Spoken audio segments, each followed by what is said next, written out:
안녕하세요. 결혼한 지 6년 차. 이제 어린이집 다니기 시작한 남자아이를 키우고 있는 30대 주부예요. 그동안 어디다 말도 못하고 소갈이만 하다가 이제 상황이 어느 정도 정리가 돼서 이렇게 이야기를 해보러 왔습니다. 근 6개월 동안 신우 때문에 마음고생이 이만저만이 아니었거든요. 저도 그렇고 남편도 그렇고 가진 거 없는 흙수저끼리 만나서 그래도 어떻게 한번 잘 살아보겠다고 허리띠 졸라매고 죽기 살기로 악착같이 지내서 이제 좀 숨통이 트이나 했는데 다른 사람도 아니고 가족들이 이렇게 힘들게 할 줄은 생각도 못했답니다.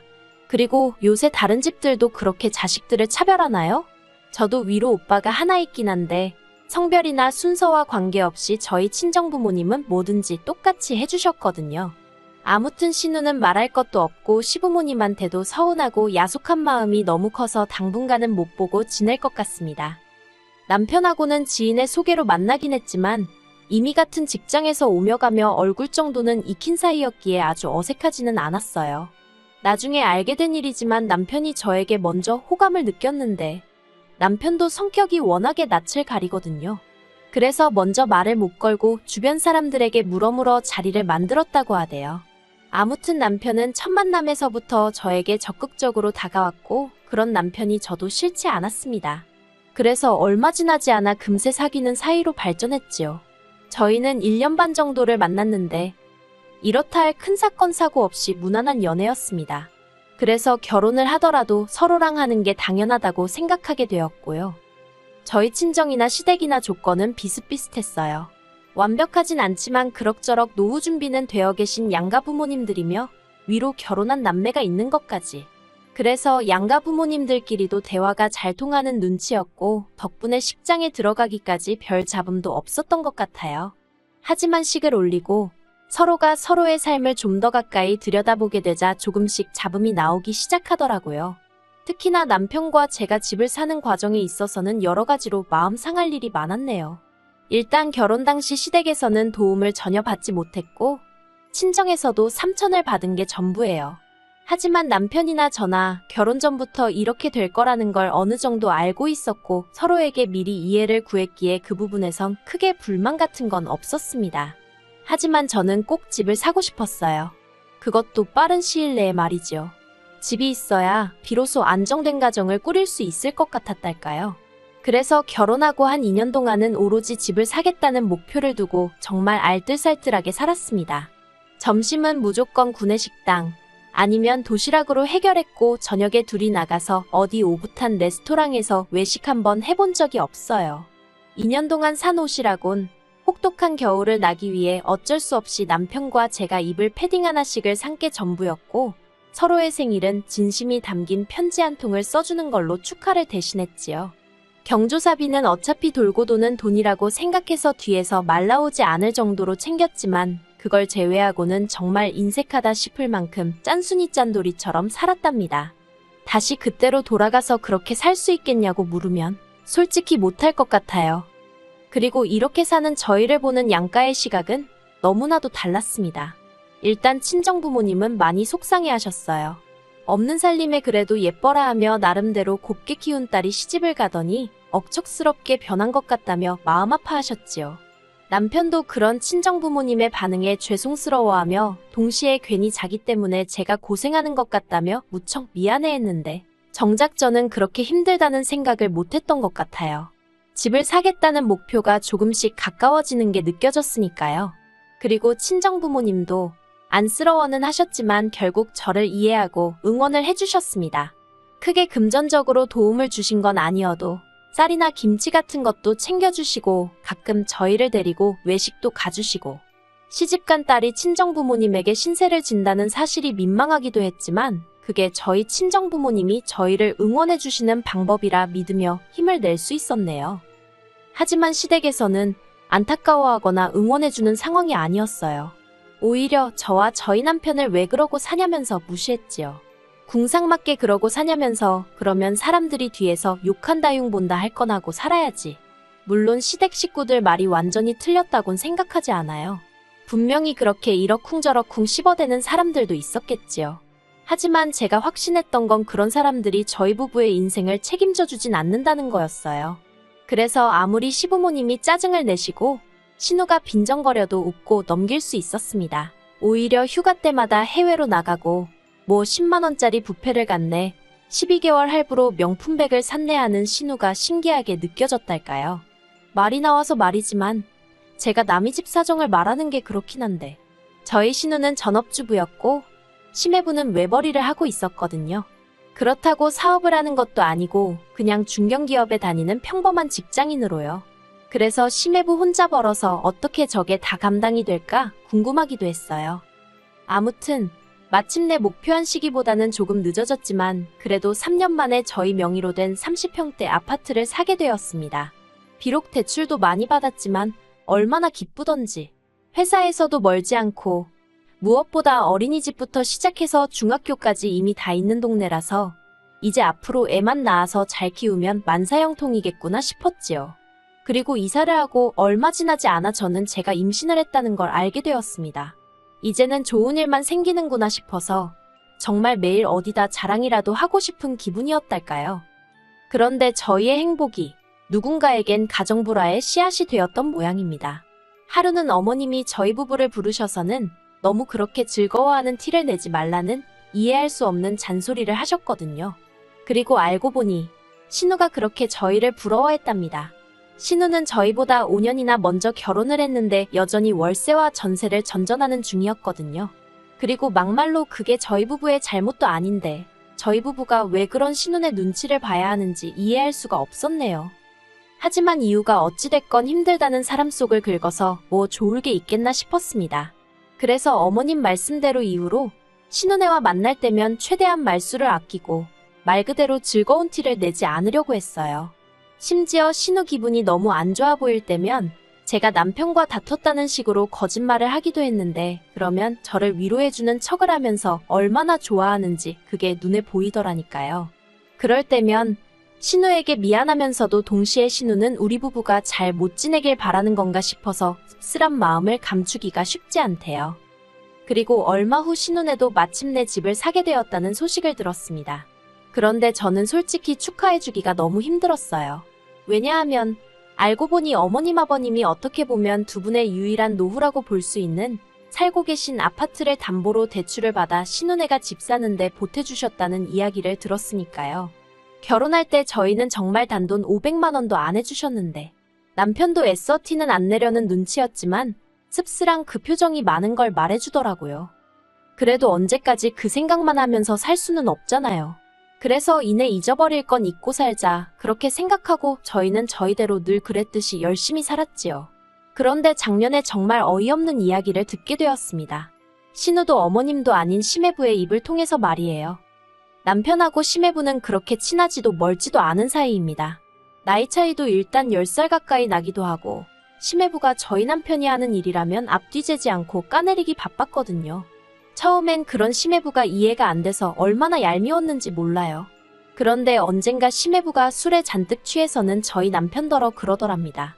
신우가 부부싸움 할 때마다 심해부랑 저희 남편이랑 그렇게 비교를 하더래요. 내 동생은 성격이 어떻고 월급이 얼마고 아무리 외간 남자 아닌 동생이라지만 그래도 심해부 입장에서 그게 좋게 들렸을 리가 없지요. 그래서 신우한테 동생 타령 좀 그만하라고 했더니 이제 질투할 사람이 없어서 처남을 질투하냐며 그걸로 또 어지간히 당했답니다. 그런 이야기를 하면서 심해부가 저희 남편더러 미안하다고 그런데 자꾸 신우가 했던 말이 생각이 나고 그러면 자기도 모르게 말이 세게 나간다고. 아무튼 그래도 그런 대화를 한번 나누고 나니까 둘의 사이가 어느 정도는 나아지긴 했어요.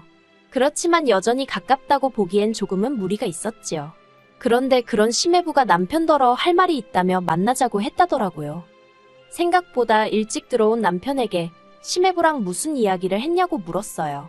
그러자 남편이 황당하다는 듯이 신우가 이제 시조카가 초등학교에 들어가는데 집이 너무 작다면서 이사를 가자고 조른다며 하소연을 하더랍니다. 모아놓은 돈도 없는데 무조건 이사를 가자고 그런다고 죽겠다면서 아주 앓는 소리 죽는 소리를 해댄 모양이래요. 그래서 제가 남편더러 뭐라고 했냐니까 뭐라고 하나마나 해줄 말이 있어야 말이지. 그러면서 그냥 힘내라고 했다고 그러대요. 그래서 제가 행여나 이런저런 조언 같은 건 하지 말라고 이러나 저러나 어차피 좋은 소리는 못 들을 거라고 했더니 자기도 잘 안다면서 신경 쓰지 말라더군요. 그런데 그렇게 상황이 일단락되는 줄로만 알았는데 그 일이 있고 한 달쯤 지나서 시부모님이 저희 부부를 호출하셨습니다. 같이 밥이나 한 끼 하자면서 말이에요. 그런 일은 종종 있었기 때문에 알겠다 하고 별 생각 없이 시댁에 내려갔습니다. 그런데 그곳엔 신우와 시매부도 와 있었어요. 신우네 식구들도 부른다는 이야기는 없었기에 잠깐 당황했지만 어머님 아버님 입장에선 그쪽도 자식이니 한 번에 겸사겸사 보고 싶으셨을 수도 있겠다 싶어서 그러려니 했는데 이런저런 이야기를 나누며 밥을 먹고 있는데 어머님이 저더러 애도 아직 어린데 집이 너무 큰 거 아니냐는 말씀을 하셨습니다. 애가 없을 때 이미 계약한 집인데 좀 뜬금없다 싶었지만 애도 금방 클 거고 30평대가 그렇게 크지는 않아요 라고 대답했지요. 그런데 어머님은 뭔가 못마땅한 표정을 지으시더니 이내 그러지 말고 이 신우네랑 집을 한 2년 정도만 바꿔 살면 어떻겠냐 하셨습니다. 저는 순간 뭘 잘못 들었나 싶어서 제 귀를 의심했어요. 그래서 제가 뭐라고 반문을 하려는데 이미 벌써 남편이 그게 무슨 소리냐며 언성을 살짝 높이대요. 그래서 제가 상밑으로 남편 손을 꼭 잡으며 화내지 말라는 신호를 보냈습니다. 하지만 남편은 이미 조금씩 부들부들 떨고 있더라고요. 그런데 그런 사정을 눈치를 못 챈 건지 어머님과 신우가 번갈아가며 계속해서 자기들 집은 작아서 못 살겠는데 애는 이제 초등학교에 간다고. 요새 초등학생들은 친구 사귈 때 서로 무슨 아파트 사는지 몇 평에 사는지도 물어본다더라면서 그러지 말고 일단 한 2년만 바꿔 살아달랍니다. 적어도 시조카가 괜찮은 친구들을 좀 사귈 때까지만 어떻게 좀 안 되겠냐고요. 사실 신우네가 사는 아파트랑 저희 아파트가 차이가 좀 나기는 해요. 특히나 저희 아파트는 원래도 괜찮은 동네였는데 호재가 2개나 터지면서 집값이 많이 올랐지요. 반면에 신우네는 돈 때문인지 왜인지 아무튼 별 기대가 되지는 않는 아파트를 샀어요. 그리고 저야 처음부터 그렇게 생각은 하고 있었는데 남의 재산에 제가 왈가왈부할 건 아니니 말을 아꼈거든요.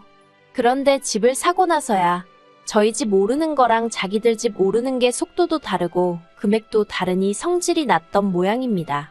그걸로도 시매부를 어지간히 잡들이를 한 모양이래요. 시매부도 불쌍한 게 집 사는데 자기 의견은 하나도 안 들어갔다고 했거든요. 아무튼 그런 와중에 저희 부부더러 집을 바꿔 살라니 저희 입에서 좋은 소리가 나갈 수가 없었지요. 특히나 남편은 그간에 쌓인 앙금이 다 터져나오듯이 소리를 지르기 시작했습니다.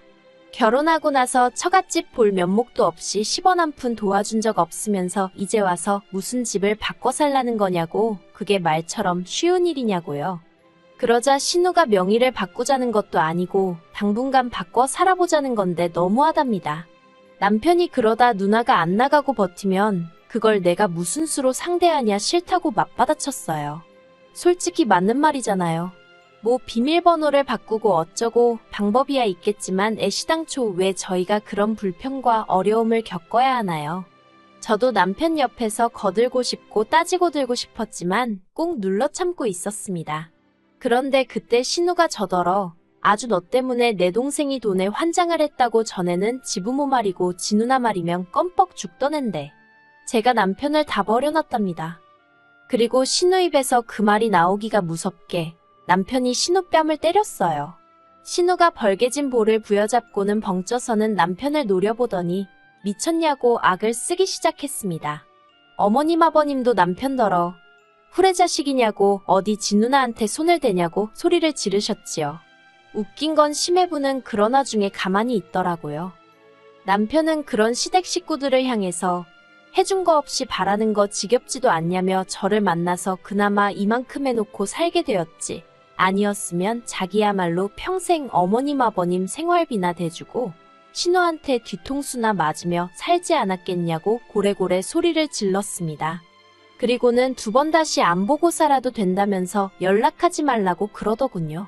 그러자 신우가 저희 남편더러 어떻게 피 한 방울 안 섞인 여자 때문에 혈육을 벌이냐고 울더라고요.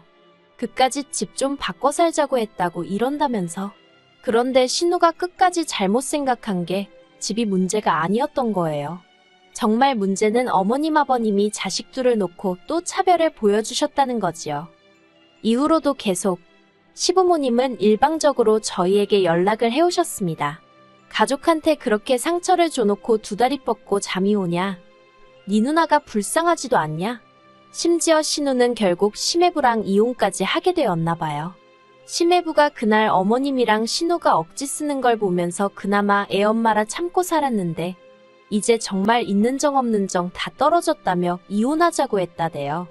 그리고 황당한 건 시부모님이 이제 혼자 된 신우 생활비를 저희더러 보태주랍니다.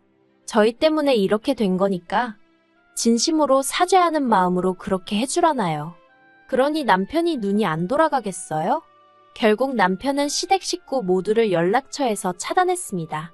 뿐만 아니라 저더러 이사가자고 부동산에 아파트 내놓으라 하대요. 그래서 일단은 알겠다고 했는데 솔직히 저는 지금 이 아파트가 좋아서 마음이 복잡하네요. 그래도 남편이 이제 믿고 의지하고 기댈 곳은 저 하나뿐일 테니 남편 마음 편한 쪽으로 해주려고요. 아무튼 사람이 욕심이 크면 화를 입는다더니 정말 옛말 틀린 거 하나 없는 것 같아요.